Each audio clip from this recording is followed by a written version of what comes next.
വനവാസി അടയ്ക്കുവാനിരുന്ന കാലം. Hello guys, അപ്പോൾ നമ്മുടെ കാന്താര ദ ലെജൻഡ് ചാപ്റ്റർ 1 പടം കണ്ടിട്ടേക്ക് വന്നതേ ഉള്ളൂ. പടം എങ്ങനെയുണ്ടെന്ന് ചോദിച്ചാൽ ജെന്യൂൻ റിവ്യൂ ആയിരിക്കും.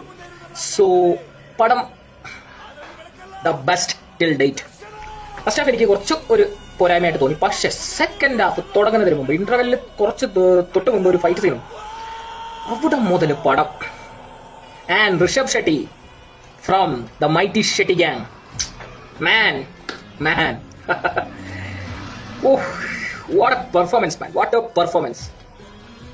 ആ ഒരു കാന്താരയിലെ ഗുളികനായിട്ട് ദൈവമായിട്ട് ജീവിക്കുകയാണ് ഋഷഭ് ഷെട്ടിനകത്ത്. എന്തൊരു പെർഫോമൻസ് ആണ് മാൻ, എന്തൊരു പെർഫോമൻസ് ആണ് മാൻ. ഓ, ഒരു രക്ഷ പെർഫോമൻസ് എന്നൊക്കെ പറഞ്ഞ പീക്ക്. സെക്കൻഡ് ഹാഫിൽ ലാസ്റ്റ് ക്ലൈമാക്സിന് തൊട്ട് മുമ്പ് തൊട്ടൊരു 10-34 മിനിറ്റ്, ഒരു കറക്റ്റ് പറയുന്നത് 1/2 മണിക്കൂർ ഋഷഭ് ഷെട്ടിയുടെ അരിഞ്ഞാട്ടോ. അങ്ങനെ മാത്രമാണ് ഈ പടം. അതുപോലെ തന്നെ കാടിന്റെ സീൻസ് ഒക്കെ ഇവർ ഷൂട്ട് ചെയ്തേക്കുന്നൊക്കെ പക്കയാണ് കേട്ടോ.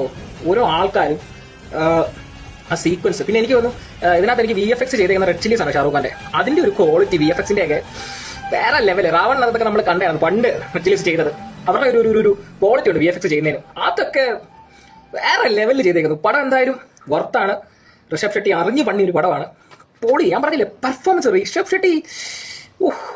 നാഷണൽ അവാർഡ് മിക്കവാറും ഇങ്ങനെ തൂക്കും. ഇത് അതൊരു കത്തുവാണ് തിയേറ്ററിൽ നിന്ന്. സെക്കൻഡ് ഹാഫിൽ ഒരു പകുതിക്ക് മുതൽ തിയേറ്ററിൽ നിന്ന് കത്തുവാണ്.